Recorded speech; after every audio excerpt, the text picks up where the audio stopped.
I think about reporting and journalism a lot. Represent. Yeah, and how a newspaper is a symbol or a record of what's happening now. But the thing is, it's always the past, because by the time it's made it. So it's just really interesting to me how we're always consuming past. Yeah. And I wonder if there's ever, like something I think about a lot, is like how do we ever have a representation of the present?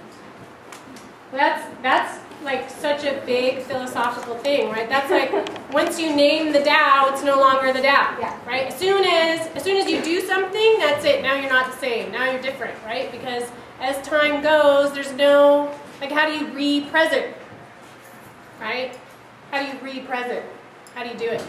Well, integration, right? The newspaper that happened, that moment, that is no longer the now, is still part of reality. That symbol, right? Like, you know, as long as it's kept present, remembered, right? Like, this symbol is so far, like, back in the past. It was like 2,000 years ago. Is it not part of now? Is a newspaper not part of now? If we represent it, it becomes incarnate. Like, this is a good example that you're saying, because I do research, right? So, if any of you guys have ever done research, I'll read a newspaper article on the BBC that was published in 2002. And then I'll tell you guys about it. And now it's live again.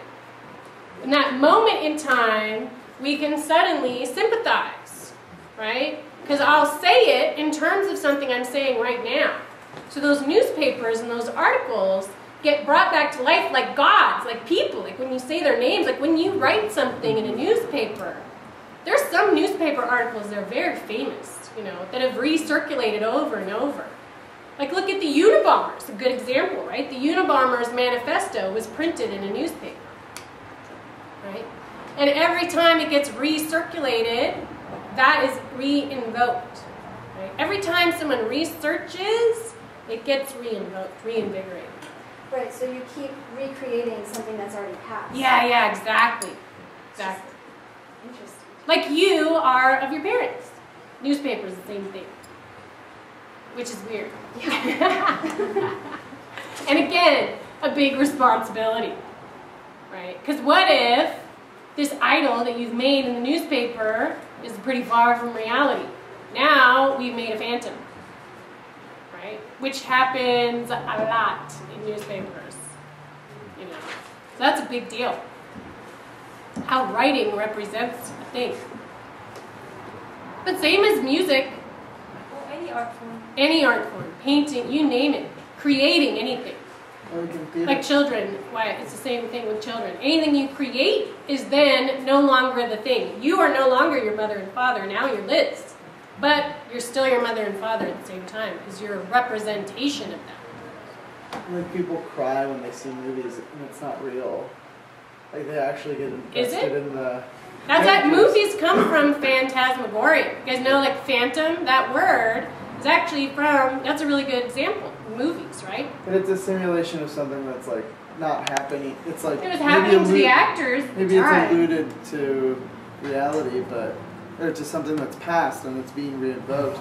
But like people actually have an emotional connection to what's going on, just like even though they know it's not real.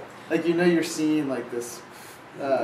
Not everybody knows. Yeah, and there's this, I have been talking with someone who's in the field of neuroscience, who's studying how we store information that we receive from fiction in the same place as we store information from our own personal experience. Right. Which is myth is reality. Movies are a representation of archetypes, right? Now you're getting into story as reality. So if a myth or a story, like let's say a Greek myth of Medusa, okay, is that real? Maybe she's an archetype that gets represented and relived in a lot of people. Okay, so is the story in the movie real? That's the same. Now we go to Shakespeare, right? Are the Shakespeare plays real? Right? I mean that traces back a long way. Yeah, but like art's like inherently like a mimic. It's a mimicry. It's an idol. It's a representation. But what's the difference of an art and you? Mimetic. It's what? It's mimetic. Like it's trying to simulate reality. Okay, simulate comes from similar or the same, right? So now we're making the same reality out of a thing, like cloning, like Dolly the sheep. What's the difference? But it is also a reality, like. That's what I mean. But what's the difference? Right. Yeah. Like the creation is all A part thing. of the same. Like when I create something, it's just like grass growing or flower blooming or something. It's all part of the same all creation. It's all prima materia. There is nothing outside prima materia, right? All is one. And that's all included in reality. So every story you hear, you think it's not real, probably happened somewhere, sometime, to somebody. And happens again every time someone does that story, right? How many times does Thelma and Louise happen? Right? This is why some of these movies are like archetypal. Like we see it and we feel it. You know why? Because we sympathize. Because we're like it. It's like us. Same with images or gods. Like we'll see Jesus. I don't know why they paint Jesus like white people. Because all these white people became Christians. They're like, that's like me. That's like me. Right? Yeah. All right. I have 2 points. All right. Okay. But the first thing, like I was trying to say before, so when you think about everything being created by the same unified, action or thing, kind of trippy. It's like playing a game on itself or like dreaming this dimensional game just to, learn and grow and stuff. But in any case, I also had a question about the archetypal realm and how you were, I think you were trying, or it seemed like you were saying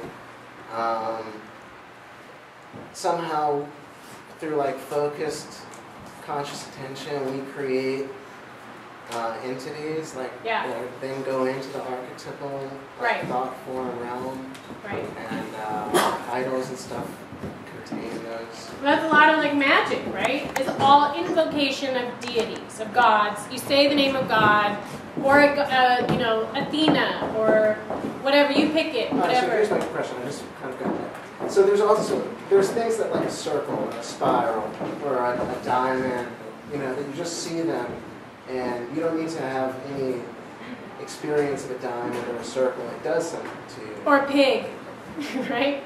Or a pig, yeah. I mean, it hits you in a certain way, but then there's also like your experience of a pig. Like if a pig attacks you at the age of 2, and then at the age of 40, you're still afraid of pigs. Sure. That's different than just like the feeling of the shape of a pig or something, or like the shape of... Well, that's what I was talking about. Like what a diamond or a spiral is no different than looking at the shape of a pig and having a like my daughter looking at that shape of a pig and having a feeling that that's a pig. It's the same as a diamond. It's evoking an experience of a thing, even if you've never had an experience of it. And that's crazy. That's what I mean. That's archetypal. Right. Right? Yeah. The collective. Totally. It's kind of like proof of prima materia, really. I think.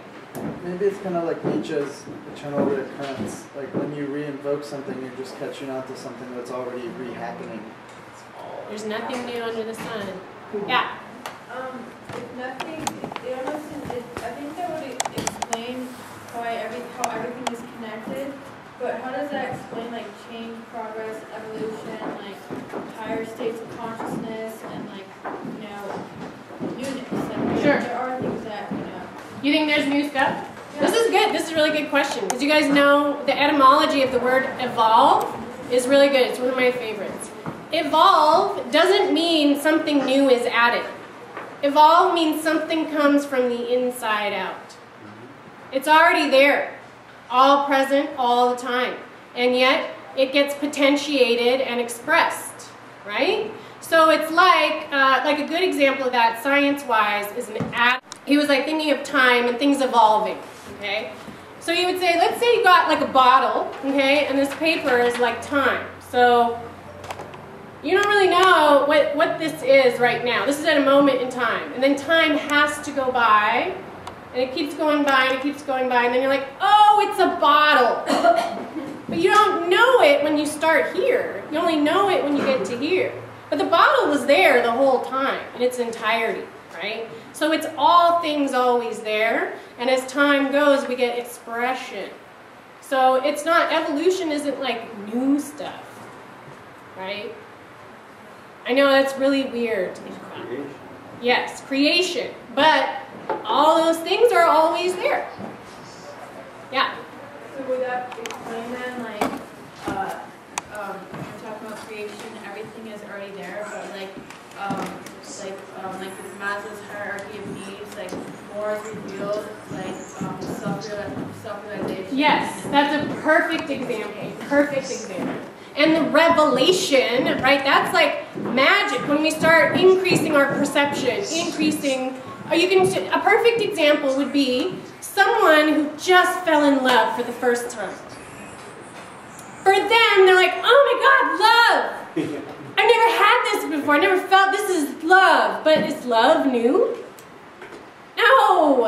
It's like the oldest thing ever.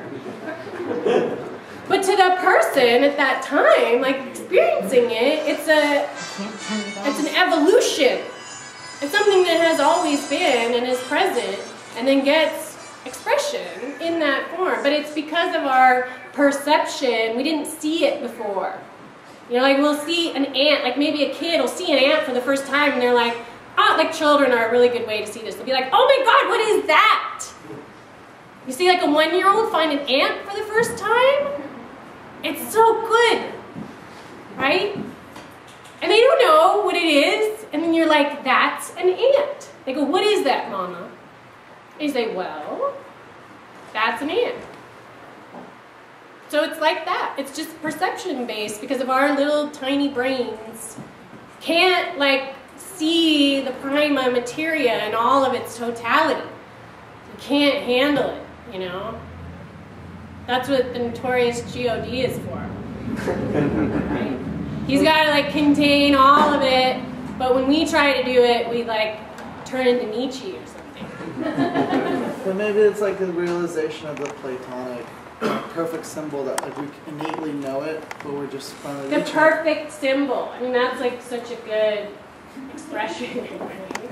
But like, and it's also like we're employing this like Socratic questioning to get reach that. Like the child is like, what is that? Even though they kind of like it's investigation. Yeah.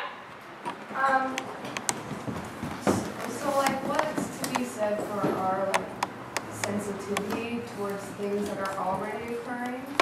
Like instead of manifesting a reality, we're receiving a signal that something's already going on, you know? Like, right. I was walking into this happened a long time ago, I was walking into my house with a friend, and I was like, oh, wouldn't it be funny, my parents were having sex right now. And I walked in, and they were totally having sex. You know? But they were having sex before I had that thought. Right? So it's like chicken and an egg thing, right? Yeah. They're having sex before you were even born. That'll really, you know, make you noodle. Yeah. I know, it is, like, who knows? It's just the recapitulation. Like, I like that word, right? Because it's not like one starts the other. Then you go into cause and effect, you know. Is it because you thought that it happened, or was it really happening? Then we get into specialitis, and we think things are happening because we think they're happening. Right. But we can think something happening and make it change, make it happen in a certain direction, but are we thinking it and making it go? Well, then we think it's only because of our brains that things happen, and then we're solipsists. So it's tricky. I don't know the answer to that. We could ask Nietzsche, maybe. Yeah, Ron. I would kind of wonder the difference between thinking something versus saying something. Oh, yeah. So because you talk about like manifestation or phantoms and things that run around in your head versus, I understand the kind of incantation magic of saying something out loud, but personally I don't know if there's no difference. That's so good. And I actually find that releasing things through language. Well, saying, okay, and then it's just in your head and it's just a thought form. Right. And then you accidentally say, you know, I like Sheila. And then your girlfriend goes, what? Disperses the thought. Yeah, into slap on your face. So, but yeah, so there's like, no, that's a really good thing, right? So there's power accumulated with just the thinking, just the phantom, and then it gets like put into reality when you say the word. Now it's like a thing that's carnal, right? Or you say like, I like you, like let's say I like you, like for a long time, but you don't know. And then I go, hey, I like you, right? And now it's incarnated. So there is that, there's different levels, right? There's thought forms, material forms, ethereal forms, angel forms. What's the difference? Just frequency, you know? But it's still extant, it's still there, just different frequencies, I think. Yeah? I just wanted to address her comment or question that there are other realities where your parents were not having sex, and you had that final decision of which one to enter. And so, like, and that all energy and all possibilities are always simultaneously existing. And well, that's prime and materia. Yeah, and so you're making a decision at some point of which one you want to engage in and what you're invoking in that moment. And just like with everybody here, we're all invoking a certain aspect of that energy to manifest or take form as these other people, right. But that doesn't encapsulate the totality of all of their possibilities or who they are. Because you are not your experiences. Yeah, James. That I want to comment on that. It sounds like you're saying like you're living in the best of all possible worlds, and that to me is terrifying. If you're saying that the reality that we're choosing to exist in right now is there's one like the reality right around the corner that I'm actually, you know, Tom Cruise. I'm in a college building right now. Like, how are we defining like what path we choose on? Well, and that is terrifying because I'll tell you what, we all want to think like we're only like good stuff. Like, you know, we'll say, oh, describe yourself. Well, I'm kind of like, you know, Tom Cruise, or, you know, people pick like or like a good example is if you ask people about their past lives, they'll think, well, I think I was Cleopatra, you know, or something. Like, they won't say like, I think I was probably like a stable maid or something like that. So we want to like have that best possible reality, but what we don't want to think about is the possibility that maybe we're being assholes. Or maybe we're the same as that asshole. And maybe that person you hate is actually like you. So that's the big stinker. What if we're all kind of like Tom Cruise? Oh, but he's the same prima materia as us. So we are all kind of like Tom Cruise. But that's no fun to think about. That's when you get into some real alchemy, though, is when you can accept that you're kind of a little Tom Cruise-y. Because then you're not just thinking, no way, man, I'm like more like, you know, whatever. I'm totally Michael Jordan. But it's true. It is very terrifying. And that's shadow, right? Now we got to see part of reality is shadow, too. And that's there. And when we represent ourselves in our brain, are you putting your little stinkers in there? Or are you cutting those parts out? Shoving them away. They're not putting them on their Facebook, I can tell you that right now. So people never get a job. What if everybody put like a terrible thing they did on Facebook? I think that would be great. Let's have terrible thing I did day on Facebook. Then like Facebook might come closer to reality. Drunk Facebook. How would you relate what we talked about last time with the secrecy and like thought forms, or like, you know, you can sense the frequency of someone else's thoughts, but because they don't bring it or they don't invoke it in words, right? Then do you still have that same responsibility? Well, that's part of what Ron was saying too. I was thinking about that in relation to secrets. It's still there, but different frequency, right? So it's definitely very much part of the reality when a secret is there. You don't have to speak it, but the thing is still very there, right? And it becomes like an elephant in your living room. It takes a form, yeah. I guess when I was originally thinking about that was the difference between you choose what to say, whereas an idea is an well, that's how you make your reality. It's a little bit more that comes to you, like, well, that just can't, I guess if you can decide how many times you think about it or whatever. Like maybe if you're thinking about Sheila, then you tell your girlfriend, you look really pretty today. Suddenly there's a secret now, right? It's just the difference between inspiration and actually like choosing what you say. Yeah. And the difference of that reality with the reality that's happening in your thoughts. Yeah. But then what's the difference? Like you don't control. Yeah. Would you say one has more power than the other? That's a very good question, right? More effect. More effect.